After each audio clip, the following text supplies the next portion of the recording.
My mom slapped me across the face in front of 30 people because I said no to giving my brother my penthouse. I walked away in silence. But what they didn't expect was the letter that came weeks later. If you've ever been guilted by your own family for having boundaries, this story will change how you see loyalty forever. They called my brother a genius when he couldn't even tie his shoes. They called me responsible. Not brilliant, not gifted, just responsible. I'm Demi, 32 years old, a senior software engineer living in Chicago. People see my life now and think I had it figured out: glass walls, downtown skyline, title, and salary that impress at dinner parties. But they don't know that for most of my life, I was trained to be invisible. I grew up in Milwaukee in a narrow brick house with one shared bathroom and parents who poured every drop of attention into my older brother Evan. He was 3 years ahead of me, born with the effortless charm of someone who never had to earn affection. Evan wasn't cruel. He just never noticed how much space he took up and how little was left for me. He broke a neighbor's window once playing baseball indoors. My father chuckled and called it boys being boys. I forgot to unload the dishwasher and got grounded for a week. At school, I became the girl who stayed quiet, who colored inside every line. My notebooks were flawless. I volunteered for extra credit. I aced every test. My teachers loved me, my parents. They loved Evan's potential, his chaos, his endless creative spirit. When he brought home C's, my mom called the system flawed. When I brought home A's, she said, "That's nice, Demi," before turning back to Evan's latest meltdown. The first time I saw a computer, I was 9. It was old, bulky, and tucked away in the school library. The screen blinked blue and white, and something inside me clicked. I stayed after school to teach myself code. I wrote my first program at 10, a simple game where a dot chased another dot. I showed it to my mom. She said, "That's cute. Evan's working on a song this week. He might play it at Uncle Mike's barbecue." It was like that for years. I kept building, kept learning.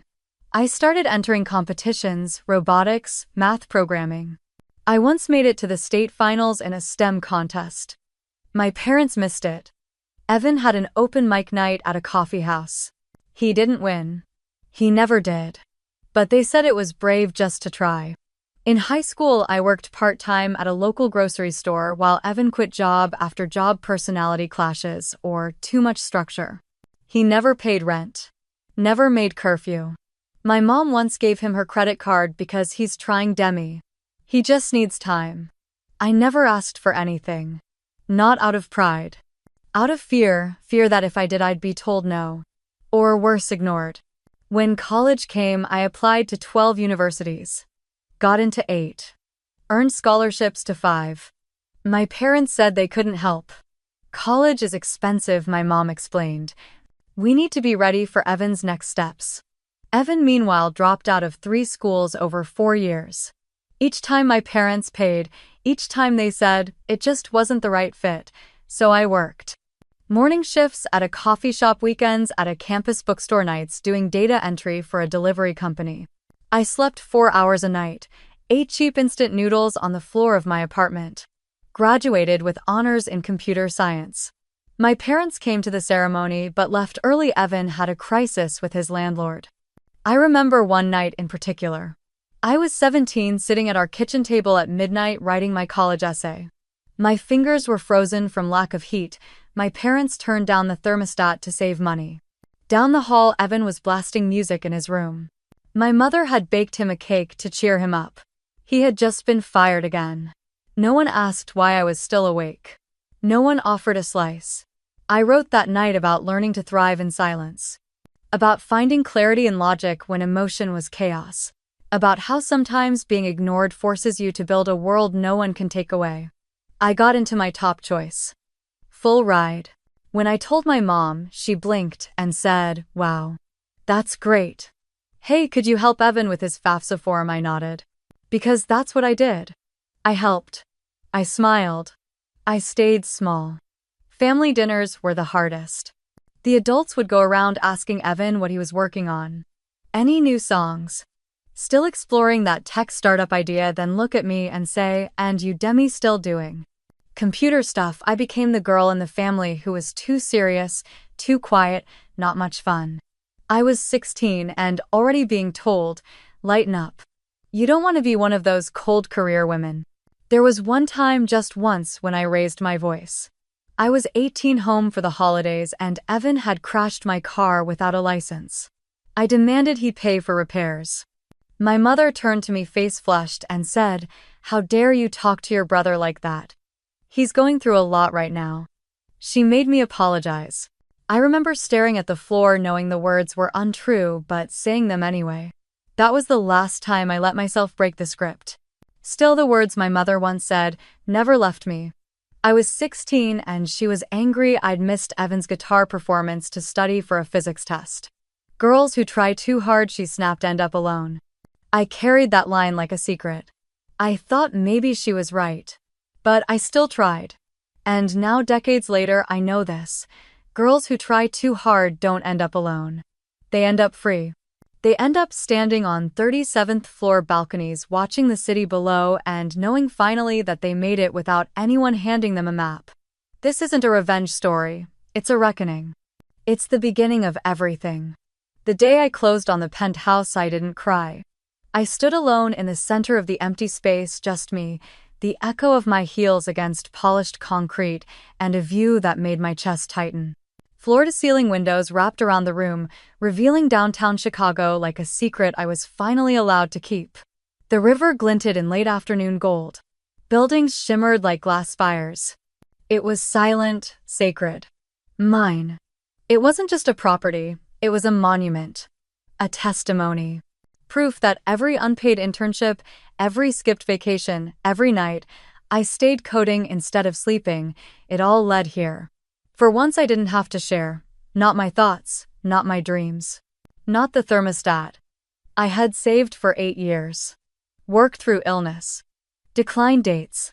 Paid off loans, negotiated raises, built an emergency fund, and researched the market for months before I found the place. When I saw the listing, I knew. Like love at first sight, if love were rational, and came with a mortgage. 2 bedrooms, one of which I turned into a home office facing the skyline. A kitchen that gleamed with intention, marble counters, hidden appliances, lighting that adjusted with my mood. The kind of luxury I never let myself want as a child because I knew it wasn't for people like me. The first person I invited over was Rebecca. She brought sparkling wine and lavender hand soap in a brown paper bag. "You did this," she said, hugging me by the window. "You built this life from scratch." I laughed. From ramen noodles and JavaScript. We toasted with plastic cups. I didn't want to use the glassware yet. It felt too permanent, too ceremonial. As if I needed to earn the right to clink real crystal. A few days later, I sent out the invitation to my family. Housewarming dinner. Sunday at 6. I'll cook. I spent hours planning the menu. My mother's favorite salmon recipe. Evan's favorite IPA. My father's beloved scotch. I set the table with linen napkins and new silverware. Arranged flowers. Ironed the table runner. I thought, if I can make this beautiful enough, maybe they'll finally see me. They arrived 45 minutes late. My mother entered first in her usual perfume cloud, surveying the space like a realtor. "This building must have outrageous fees," she said, her heels clicking across the hardwood. "Seems wasteful for one person." My father walked straight to the window. "Pretty flashy," he murmured. "Hope you didn't overextend yourself. The market could shift."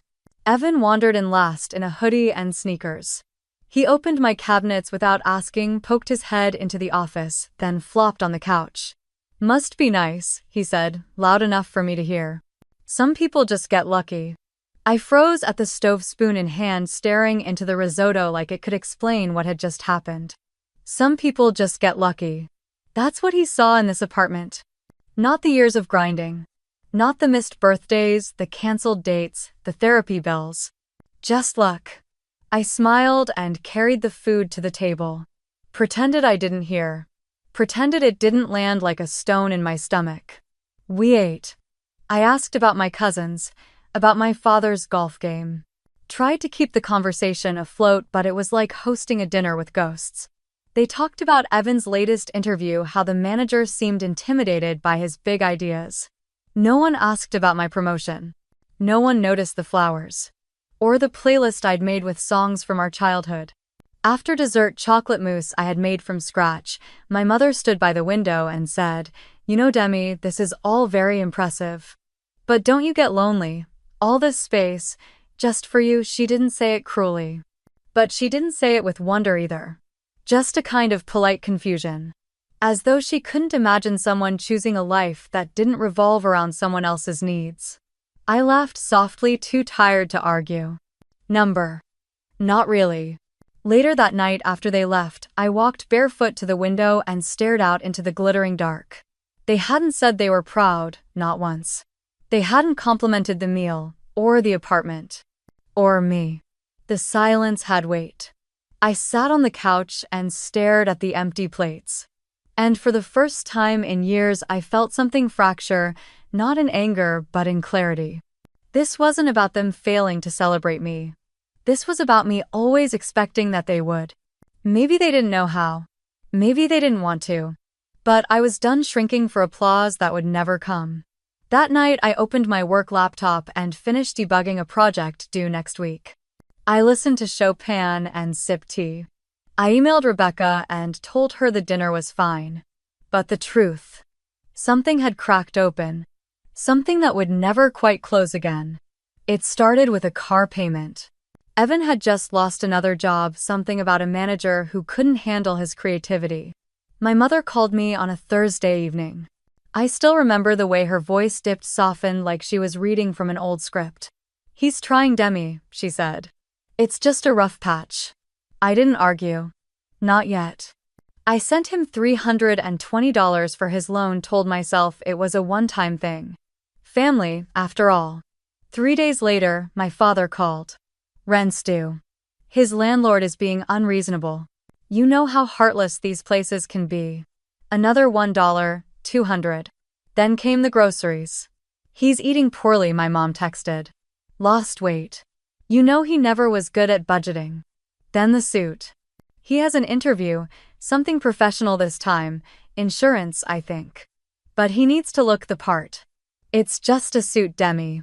You can afford it." The total crept upward slowly but surely. $47 here. $110 there, until I'd sent close to $5.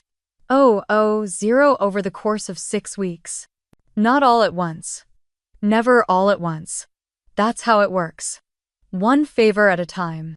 One plea laced with just enough guilt and familiarity to feel like love. At first I didn't even notice. The money was manageable. I made 6 figures. I had a cushion. I was still eating out, still saving. It wasn't about the amount, it was about the expectation. Every request arrived wrapped in the same assumption I would say yes. There was never a moment of "I know this is asking a lot" or "we'll find another way if it's too much." Just soft voices and harder implications. From my mom, "You have more than enough. He's your brother. It's just family." From Evan, "Appreciate you, sis. You're the one who always has it together.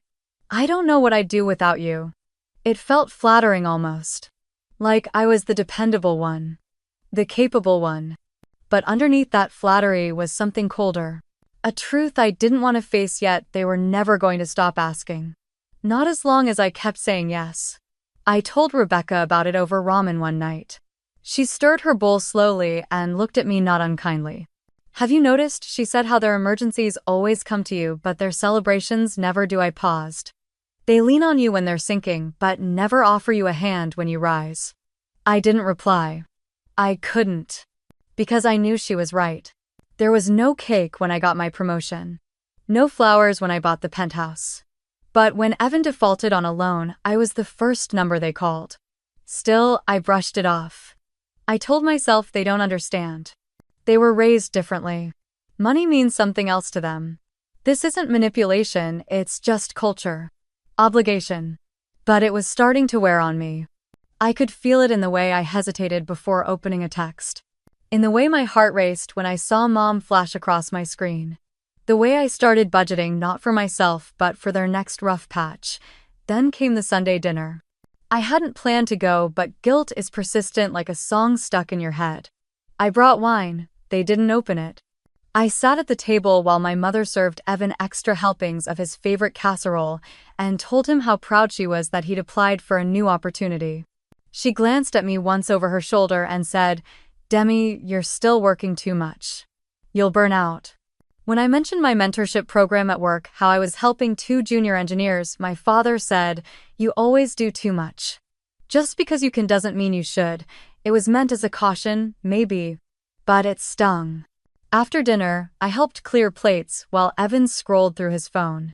My mom stood next to me at the sink, hands in soapy water, and said, "I just worry sometimes that all this success is making you cold." I blinked. Cold. You're always calculating, always guarding. You used to laugh more. I didn't remember laughing more. I remembered surviving. As I drove home that night, the city lights blurred outside my windshield. I kept replaying her words, cold, calculating, too much, like a jury verdict I couldn't appeal. I gripped the wheel tighter, not out of anger, but of something worse, doubt. Was I cold? Was I selfish? Was this penthouse, this quiet freedom, a sign that I'd closed myself off too far? When I got home, I walked barefoot to the kitchen, poured myself a glass of water, and leaned against the counter. My phone buzzed. A message from Evan. "Hey, just found a sweet bike on Facebook Marketplace. Would make commuting easier. Think you could spot me? $600 will pay you back next month." He wouldn't. We both knew that. I stared at the screen, then turned it off and placed it face down. That night, I didn't sleep well. Not because I was afraid of losing money, but because I was afraid of losing the story I'd told myself all my life, that love meant giving. That family meant yes. That helping them made me a good daughter, a good sister, a good person. But now I was starting to wonder who was helping me. Whoever asked what I needed, who looked at me not for what I could provide, but simply for who I was. The next morning I sent Evan $100. Not $600. Not zero. A boundary wrapped in grace. He replied with a thumbs up emoji. No thanks. No follow-up. And somehow that was all the answer I needed. I spent too much on the watch. It was stainless steel with a blue sunburst dial and a leather strap I knew Evan would like because I'd overheard him admire something similar once years ago before another job loss, another reset. It cost more than I was comfortable spending, especially after the $5,000 I'd lent him. But I wanted desperately to show up as the good sister. The dependable one. The one who hadn't changed even after moving 37 floors above everything. I wrapped it in silver paper and tied the ribbon twice. That morning my phone buzzed with messages. From my mom, "Don't forget his cake. He loves the chocolate mousse from Belle's." From my father, "Please be on time. Your mother's worked hard." From my aunt, "Wear something nice. The whole family will be there." I chose a conservative blue dress. Nothing flashy. Nothing to spark accusations of showing off. No heels. No jewelry. Just understated dignity. I arrived at 6:00 p.m. sharp. Knocked once before stepping in. The house was full. Too full. Every cousin, every uncle, every neighbor my parents had spoken to in the last decade was there. Balloons. A banner. Roast beef and rolls. Evan held court in the backyard laughing with a beer in hand. He saw me arrive but didn't come over. My mother met me at the door, her eyes flicking briefly to my shoes. "Finally," she said. "Put your gift on the table." She walked away before I could answer. I moved through the house like a guest at someone else's wedding, smiling politely, receiving obligatory nods. One aunt leaned in and whispered, "How's that fancy place treating you?" The way she said fancy made it feel like an accusation. Another guest I didn't recognize said, "Must be nice to live alone." No one to answer to. Dinner passed in a blur of polite disinterest. My parents sat beside Evan.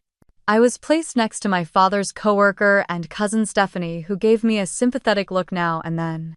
They passed Evan's second helpings, praised his big ideas, told stories about his charm. No one asked about my work. No one mentioned the penthouse. Not even to criticize. When Evan opened my gift, he barely looked at it. Mumbled "Thanks sis" and tossed it aside. My mother added, very thoughtful of her, Marcus. You always appreciate quality, don't you? Then she turned back to the next box. I waited for the right moment to slip out. It came after the cake, right as people were starting to stand and gather coats. That's when my father stood, clinked his glass with a spoon. If I could have everyone's attention, he began, voice projecting over the chatter. We have something important to discuss, as a family. My body tensed. He spoke slowly, deliberately. As you all know, Evans had some setbacks recently. But we believe in second chances. We believe in family. My mother joined him, eyes scanning the room until they found me. Family means helping each other, especially when some of us have been more fortunate than others. Then came the words, let Evan move into your penthouse just for a while.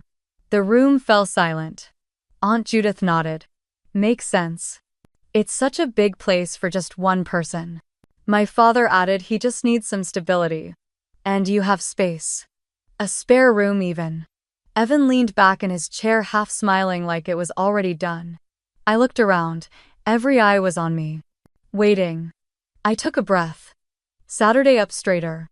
My home, I said carefully, is not available. I worked very hard for it. It's not an extra property, it's my sanctuary. You could still live there, my mother replied instantly. He just needs a place to regroup. 6 months max. We all know it wouldn't be 6 months, I said softly. A few gasps, a few murmurs. You're being dramatic, Evan cut in. I wouldn't even be in your way. You're being selfish, my mother snapped. And then in front of 30 people, relatives, neighbors, strangers, she walked across the room, raised her hand, and slapped me. Hard. It echoed. I didn't move, didn't cry, didn't run. I looked at her. At the hand still half raised. At her chest rising with anger. At the room that had gone dead quiet, no one stepped in. No one said a word. They looked away. Or down. Or at each other. But not at me. I turned. Picked up my purse. Walked slowly to the door. Opened it. Closed it behind me. No dramatic exit, no final line. Just the soft click of a door I knew I'd never walk through again. In the car, I didn't drive. I sat there with my hands on the wheel and my heartbeat echoing in my ears. And then the tears came. Slow at first, then heavier. Not just for the slap, but for every moment before it that I hadn't left. For every year I kept trying to earn love like a bonus check. When I finally reached home, I walked into my penthouse and locked the door behind me. Slid to the floor back against the wood and sobbed. This wasn't just a slap. This was the truth delivered the only way they knew how. And I was finally done listening. The morning after the birthday party, I woke up to 23 unread messages. The first was from my father. Your mother hasn't stopped crying. You owe her an apology. The second from Aunt Judith, family disagreements should stay private. Walking out like that was immature. The third from Uncle Don. You've broken your mother's heart. You always were the cold one. And then came the one that made my stomach drop, from Evan. Way to ruin my birthday. Some people choose money over blood. Sad. Attached was a screenshot, his latest post on Facebook. When your own sister chooses a luxury view over loyalty. Family isn't disposable. Some people forget who raised them the minute they can afford to. Number, family first. Number, disappointed but not surprised. The comment section read like a courtroom of self-righteous relatives. What happened to values? Her success clearly went to her head. Poor Evan. He's always been the heart of that family. She was always distant. I'm not surprised. I felt a chill in my bones. Not anger yet, just disbelief. It was one thing to be guilted in private. But this was a public crucifixion. I turned off my phone. It buzzed again less than an hour later. My building's concierge Carl called. Miss Williams, he said gently, there are 2 individuals in the lobby. They say they're your parents, very insistent. My blood ran cold. Do not let them up, I said. Please ask them to leave. If they refuse, call security. Yes, ma'am, Carl said. Already noted. 20 minutes later, I watched through the peephole as Carl escorted them back to the elevator. My father's face was red with rage. My mother dabbed her eyes dramatically with a tissue. The audacity to come here, unannounced, after what they did. That night I sat in the dark, arms wrapped around my knees, watching headlights thread through the city streets. I hadn't felt this small in years. I thought about the post, the comments, the silence from people I'd once called cousins. They weren't defending me. They weren't asking what happened. They'd already picked a side and it wasn't mine. The following day I went to work early. Needed the routine, the normalcy. But just before lunch I got a text from Emma. "Hey, your brother is downstairs. He's asking for you." I stared at the screen. Seconds later she sent another. Security asked if they should let him up. "He says it's urgent." I closed my laptop. Walked to the security desk. My voice was calm. "Do not let him in. Escort him out if needed. And please add him to the no-access list." They nodded. But I could feel it. That tension rising in my chest. That shame, irrational but still alive, of having family drama spill into my professional life. I wanted to hide, to vanish. That evening, Evan posted again. "Money doesn't buy decency. Or empathy. Or respect." Some of us still believe in showing up for each other, even if we don't have penthouse views. More comments, more pity, more subtle stabs. I blocked him. Blocked my mother, my father. Every single relative who'd liked or commented on those posts. I shut every window they used to crawl into my peace. And still, I couldn't breathe. It felt like drowning, except no one saw the water. That night, I opened a new document.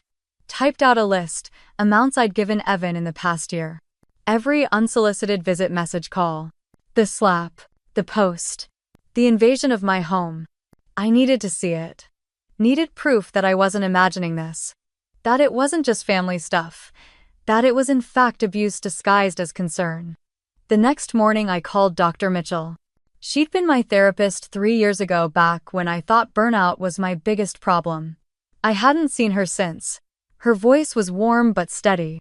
"What brings you back?" I told her everything. The birthday trap. The slap. The smear campaign. She listened. Didn't interrupt once. Then she said, with more certainty than I'd expected, "This is emotional abuse, Demi. It's not subtle. It's not occasional. It's patterned. It's intentional. And it's escalating." I said nothing for a long moment. "Then I keep thinking I'm overreacting." She shook her head.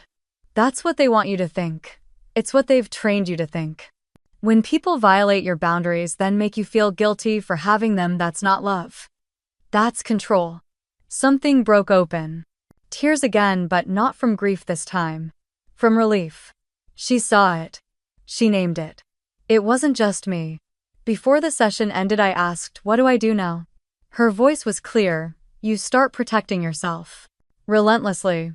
The waiting room was too quiet. Soft jazz played from hidden speakers, the kind meant to soothe without drawing attention.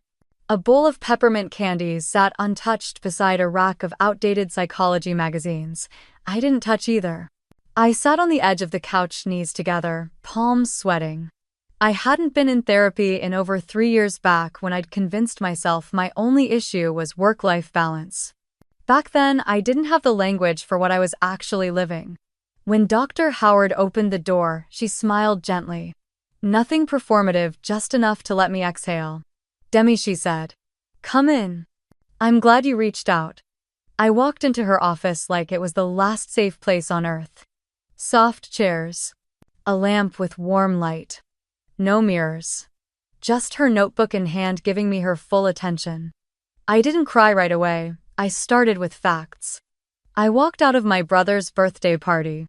My mother slapped me in front of 30 people. No one did anything. Then they came to my building. My brother posted about me online. I blocked them all. I haven't spoken to anyone in 2 weeks. Dr. Howard nodded slowly. "And how are you feeling now?" I hesitated, shaky, and relieved. And guilty. Like I betrayed something sacred. Like I dropped the weight I was supposed to carry, and now I don't know who I am without it. That's when the tears came. She didn't interrupt. When I finished, she asked gently, Demi, may I ask? Growing up, how were conflicts handled in your family? I swallowed. They weren't. Everything revolved around my brother. If he was upset, everything paused. If I was upset, I was being dramatic. You mentioned your brother a lot. Let me ask you something and answer from your gut. Who was the golden child in your family? I didn't hesitate. Evan. And who is the scapegoat? My voice faltered. Me. She nodded. That dynamic is incredibly common in narcissistic family systems. One child is idealized no matter how little they do. The other is pathologized no matter how much they accomplish. I blinked. I'd read about it once late at night after one too many guilt-ridden phone calls from my mother. But seeing it reflected back by a professional was like hearing someone say your secret out loud and still offering you a seat at the table. So, it's real, I asked. It's very real, she said. And what you've described isn't just dysfunction, it's emotional abuse. Strategic. Long-term. Reinforced by silence and performance. I sat back in my chair. I've spent so many years trying to prove I'm not cold, that I'm still good. Because they taught you, she said softly, that love has to be earned. And that setting boundaries is selfish. The silence in the room pulsed like a heartbeat. Then she added, but what you did leaving that party saying no, walking away wasn't selfish. It was survival. I laughed short and bitter. Then why does it feel like I'm the villain in their story? Because in families like yours, she said, truth tellers are always cast as villains. They threaten the illusion. I felt that in my bones. For years I'd made myself smaller, kinder, more generous. Not because they deserved it, but because I was terrified of being the daughter who stopped trying. The sister who gave up. The woman who became too much. And still, no matter what I gave, they took it all and then demanded more. Doctor. Howard leaned forward slightly. There's a term for what you're experiencing: abuse disguised as loyalty. You've been told your entire life that giving until you break is what makes you loving. But love doesn't ask you to disappear. I let that sentence hang in the air. Like a diagnosis I'd needed my whole life. Love doesn't ask you to disappear. When the session ended, she gave me a handout. It was titled, The Scapegoat Child Healing the Unseen Wound. I skimmed the first few lines before folding it into my purse. For the first time in weeks, I walked home without looking over my shoulder. That night, as I sat by the window sipping tea, I opened an old photo album I hadn't touched in years. Most of the pictures were of Evan birthday parties, school plays, football uniforms. I found only a few of myself, usually standing in the corner holding a book or wearing the same dress as the year before. It didn't hurt like it used to. Now it confirmed what I knew. I thought of that summer when I was 12 and asked why Evan didn't have chores like I did. My mother scolded me for questioning fairness. She said girls who keep score always end up alone. That was her favorite line. A warning and a curse in one breath. During our next session, Dr. Howard asked me to describe a moment where I first felt emotionally abandoned. I told her that story. She leaned forward and said something that stayed with me. That wasn't discipline. That was silencing. You weren't dramatic, you were observant. No one had ever told me that before. She introduced me to a framework called gaslighting through caretaking. When I raised my eyebrows, she explained, it's when a family uses affection as a leash. You're told you're loved as long as you remain useful. You're allowed to succeed as long as you stay quiet about the dysfunction. The moment you ask for fairness or worse, justice, you're branded ungrateful. I nodded slowly. It felt like someone was describing my life back to me word for word. We made a list on her whiteboard: love with conditions, loyalty as control, boundaries labeled selfish, silence mistaken for peace. You've internalized a family system where your needs were threats, she said. Of course, standing up for yourself feels like betrayal. You were never shown that love can coexist with autonomy. That evening I wrote a letter I'd never sent. It began, Dear 12-year-old me, I'm sorry no one stood up for you when you asked questions.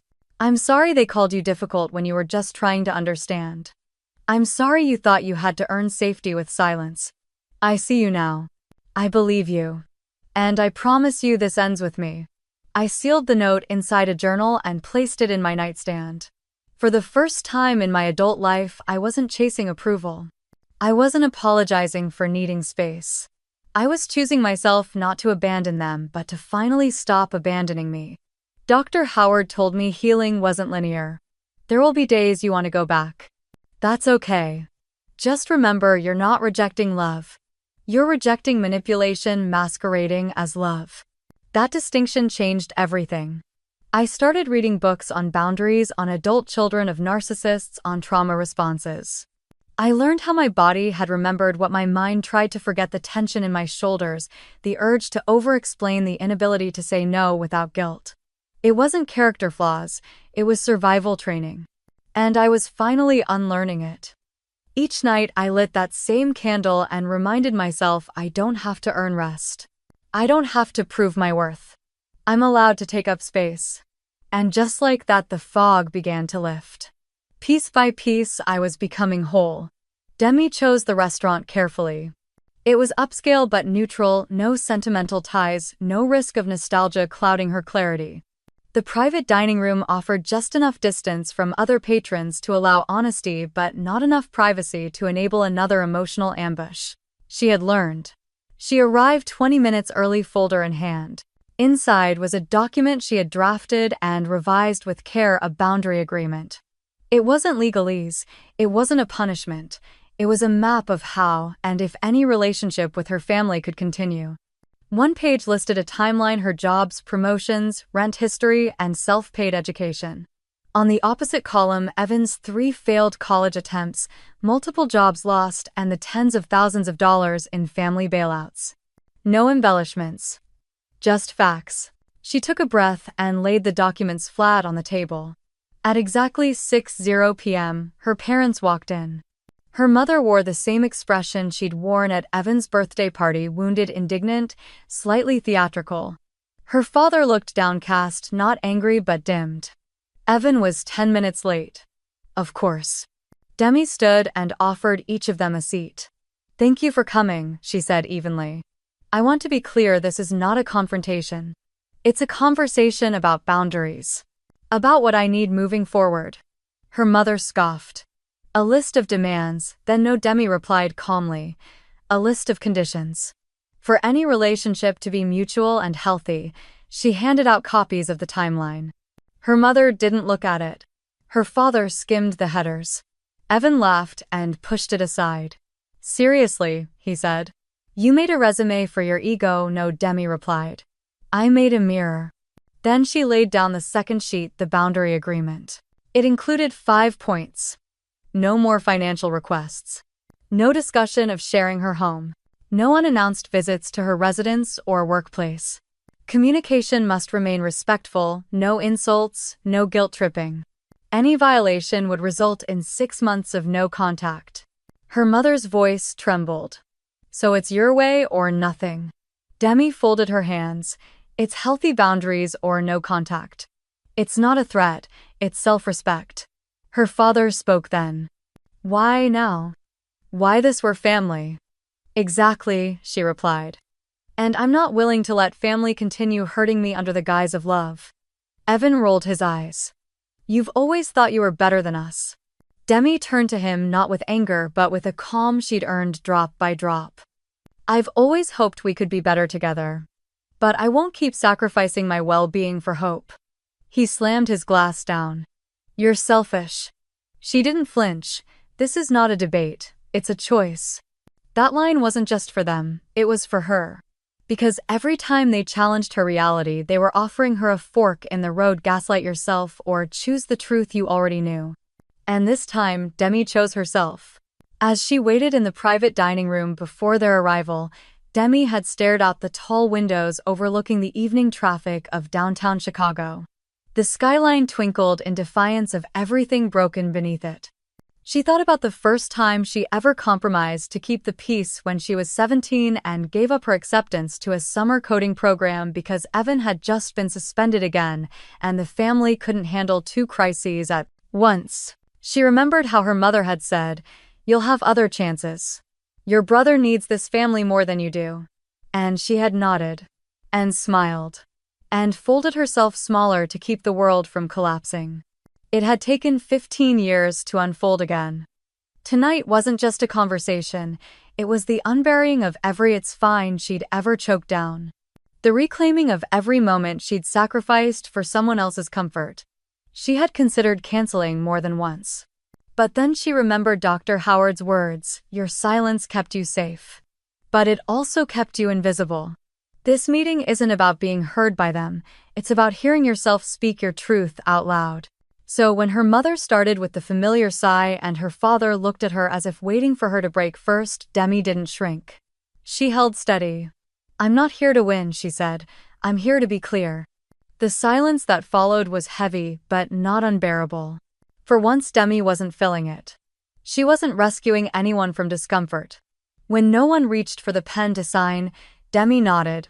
"I understand. That's your choice." She stood gathering the papers. Her father whispered, "You've changed." Demi paused at the door. I finally stopped pretending. And with that she left, not in anger, not in sorrow, but in sovereignty. Outside, the night air was cool against her skin. She walked 3 blocks before hailing a cab, her phone buzzing in her coat pocket, likely messages already rewriting the evening. Maybe Evan would post again. Maybe her mother would call her dramatic. Maybe her father would say she overreacted. But none of it mattered now. She had drawn her boundary with grace and facts. She had not begged to be understood. She had not asked for permission to be whole. And that was power. Back home in her penthouse, Demi made tea and curled into the corner of her couch. The skyline glowed outside her floor-to-ceiling windows, a quiet chorus of resilience. She opened her journal and wrote a single sentence at the top of the page. "Respect is the only currency I'll trade in now." Then she closed the journal, turned off her phone, and let herself sleep deeply, fully, for the first time in what felt like years. The silence came not with a bang but with a flicker. There were no grand announcements. No formal disowning, just a quiet, calculated absence. No texts from her mother, no guilt-laced voicemails from her father. Evan stopped posting jabs online, at least publicly. It was as if Demi had been cut from the family tree with surgical precision, and no one was willing to look at the stump. At first it was disorienting. For so long, even the dysfunction had provided rhythm. The toxic cycle of push and pull had shaped her emotional weather, and now it was still. Too still. For the first time in her life, no one was demanding she fix something that wasn't hers to fix. But silence, like soil, can grow unexpected things. Demi threw herself into a book club that met every other Thursday in a cozy, light-filled shop on the edge of Logan Square. The first meeting, she barely spoke. By the fourth, she was recommending authors and laughing without scanning the room for judgment. She wasn't performing anymore, she was arriving. She joined a hiking group that met Sundays at dawn, their boots crunching over fallen leaves while the city still slept. The air was sharp and clear, like the clarity that had begun to settle in her bones. Strangers became companions. No one asked who she was in relation to someone else. She was just Demi. That was enough. One Saturday morning, she passed by a sign for a watercolor class at the community center. She hadn't held a paintbrush since grade school, but something in her longed to create without expectation. She signed up, and the first time her brush touched paper, she cried quietly, unexpectedly, not because the painting was beautiful, but because no one was grading it. For once, beauty didn't have to be earned. The seasons changed. Fall bled into winter. The holidays came and went without obligation. Demi spent Thanksgiving making pumpkin ravioli from scratch while jazz played in the background. On Christmas, she wrapped books for the friends who had become family, Rebecca, Emma, and others whose love didn't come with fine print. One evening in January, she stood barefoot in her kitchen making soup from a recipe her grandmother, not her mother, had taught her as a child. She turned on a playlist of soft indie ballads and danced, stirring lentils with one hand, sipping wine with the other. There was no audience. No criticism, no expectation. Just a woman in her home, in her joy. She lit candles. She poured the soup into a ceramic bowl she had glazed herself in an art class. She sat on the floor by the window and ate slowly, watching the lights of the city flicker like quiet applause. The silence that once frightened her had become a sanctuary. She no longer checked her phone in dread.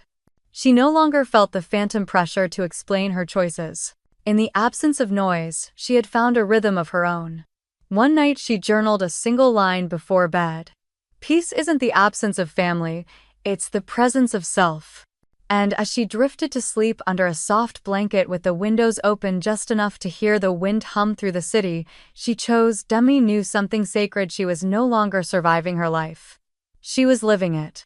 There were moments, of course, when the ache returned unexpectedly like static from an old radio. A commercial for Mother's Day would flash on her screen, and her breath would catch. In the grocery store, she'd overhear a young woman chatting with her mom on speakerphone, and for a second she'd feel 14 again, holding out an award certificate only to be told, "Don't brag, Demi. Be humble." But now she had tools. When the ghosts stirred, she didn't silence them.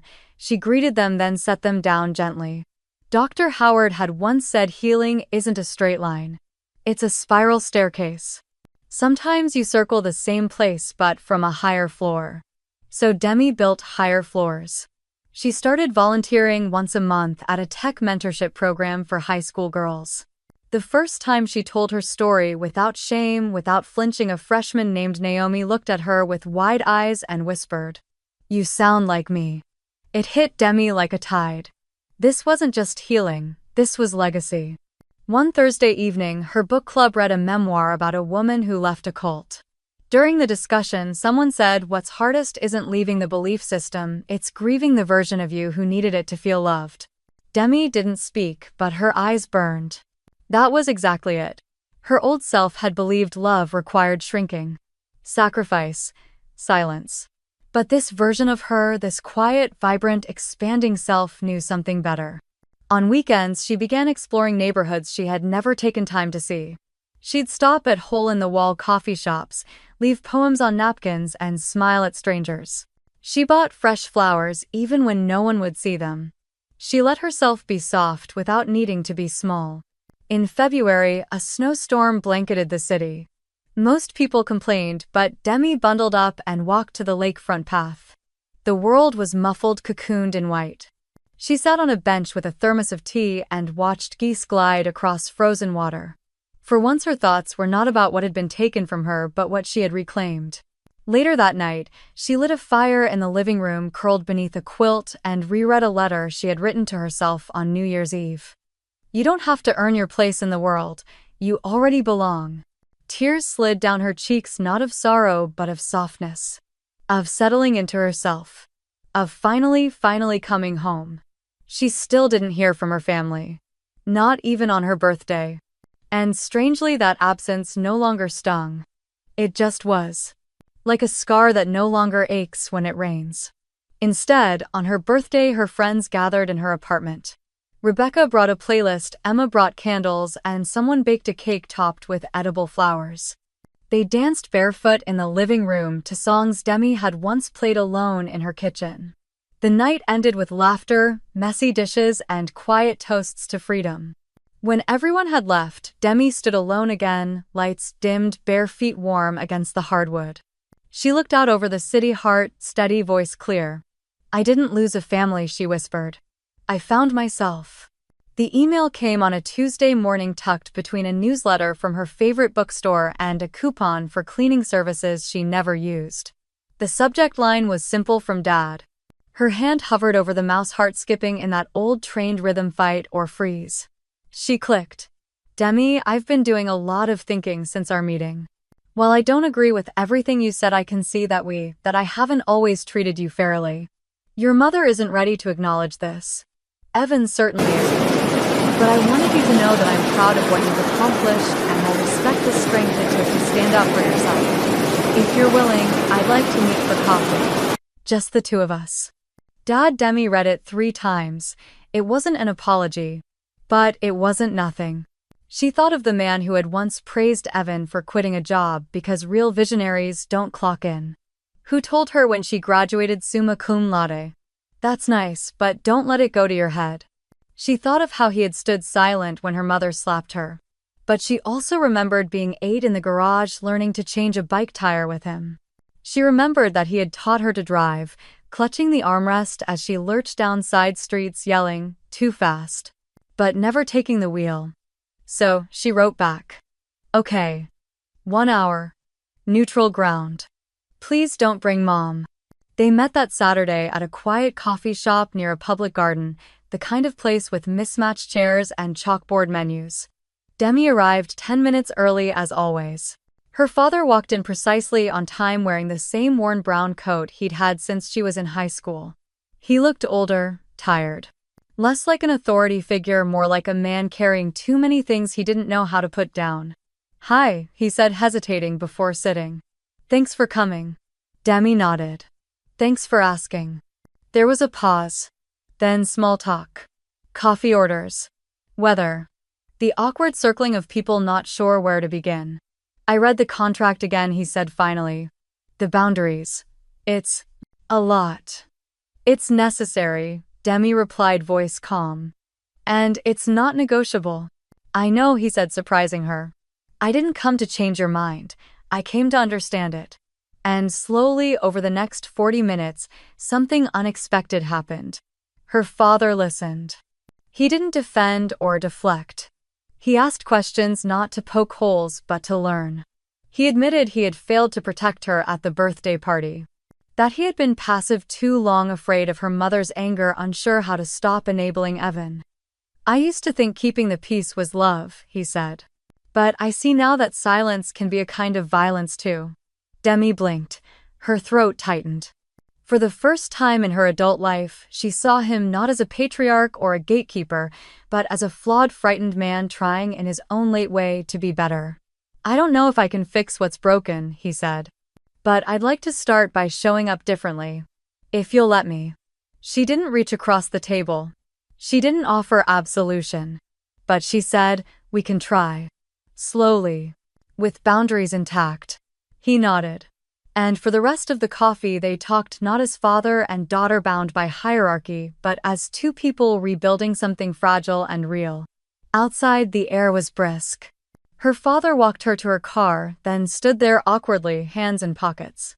"Thanks again," he said. She nodded. "Take care, Dad." He turned to leave, then paused. "You're really doing okay, aren't you?" Demi smiled. "Better than okay." That night she journaled one line. "Forgiveness isn't forgetting, it's remembering without letting it burn." The following week, Demi found herself reflecting on the conversation more often than she expected. There was no fairy tale transformation. Her father didn't suddenly become emotionally fluent or perfectly present. But there were small things. He sent her a link to an article about women in tech with a one-line message, "Reminded me of you." He left her a voicemail just to say he hoped she was doing okay in the snowstorm. When she replied with a thank you, he didn't immediately pivot the conversation back to Evan as he once might have. The silence from her mother and Evan continued, sharp and deliberate. Yet somehow the absence felt less like abandonment now and more like space. Space she could breathe in. Space where new things could grow.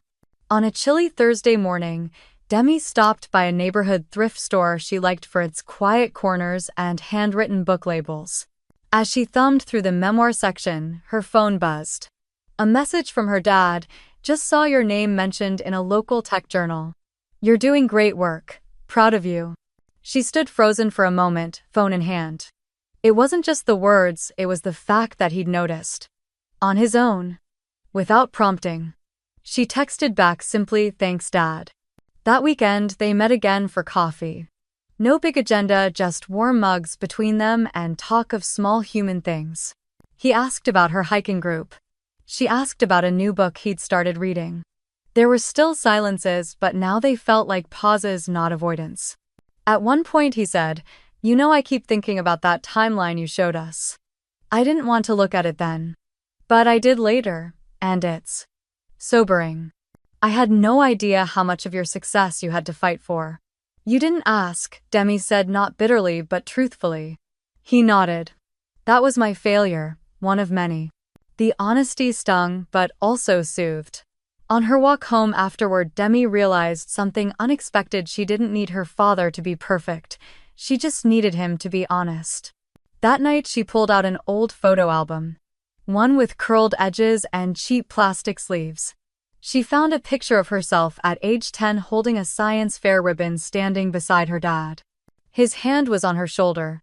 Neither of them was smiling quite right, but there was something tentative there. A reach.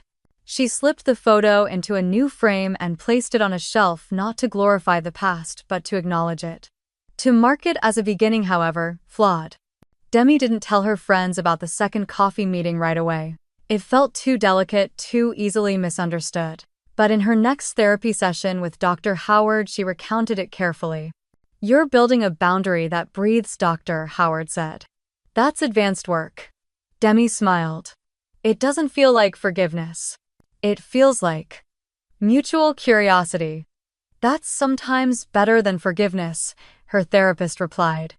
"It means you're both willing to grow."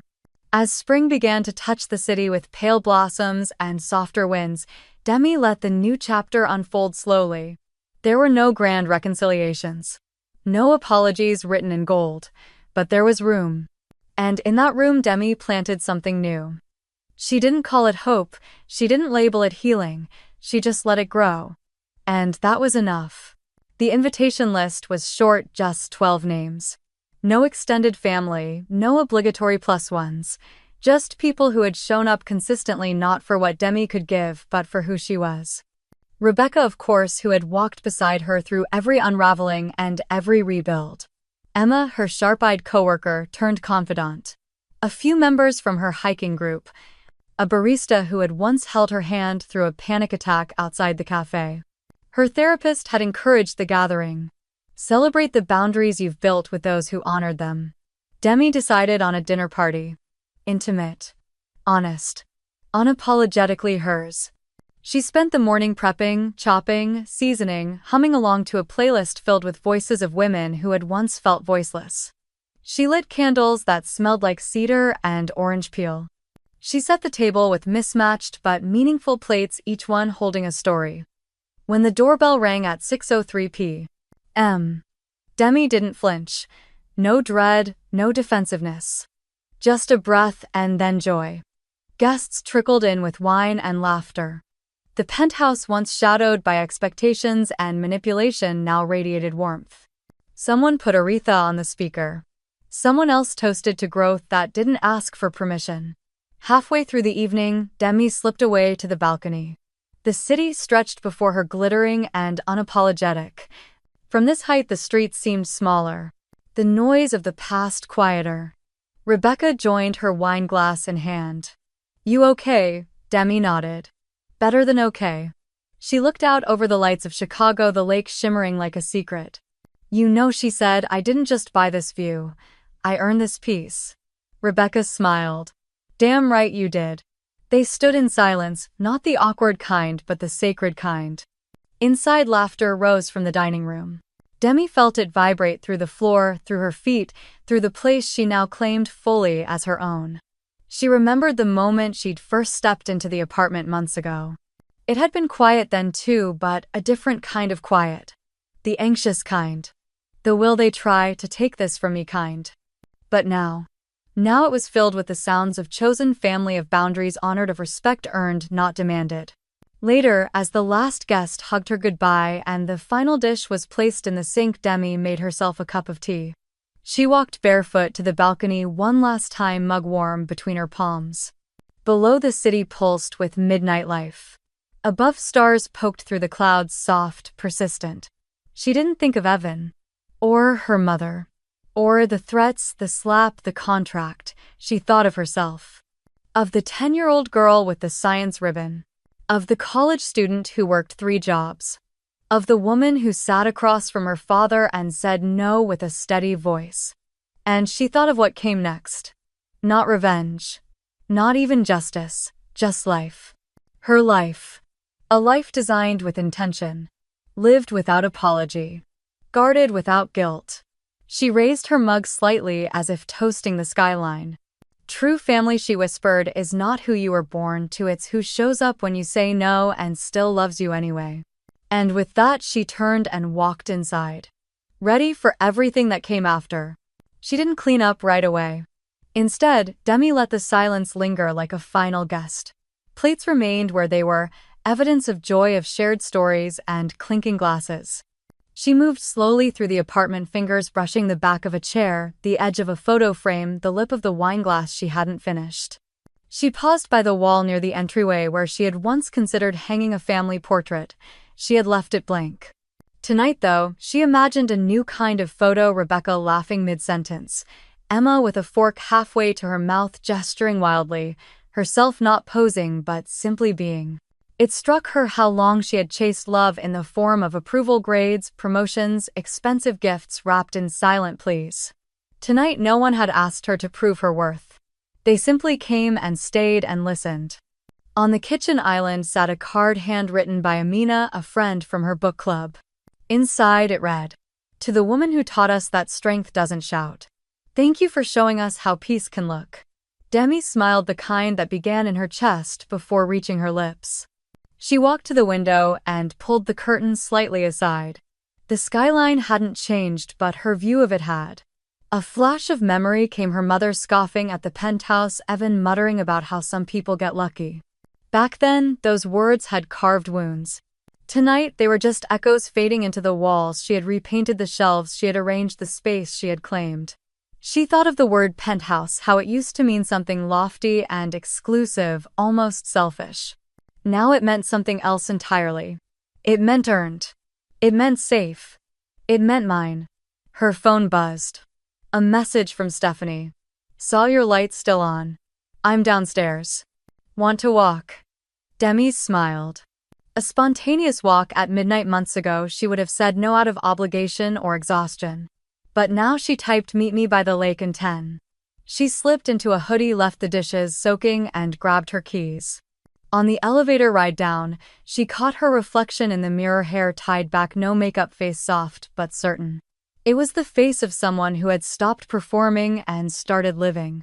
They walked slowly, shoes crunching gravel. Stephanie spoke about a new community theater project. Demi shared a recent breakthrough at work. When the conversation paused, it wasn't out of awkwardness, it was out of peace. At the edge of the lake, they stopped. "I still miss them sometimes," Demi admitted quietly. "Even now. Even after everything." Stephanie nodded. "Missing people doesn't mean you want them back. It just means you remember how much it hurt."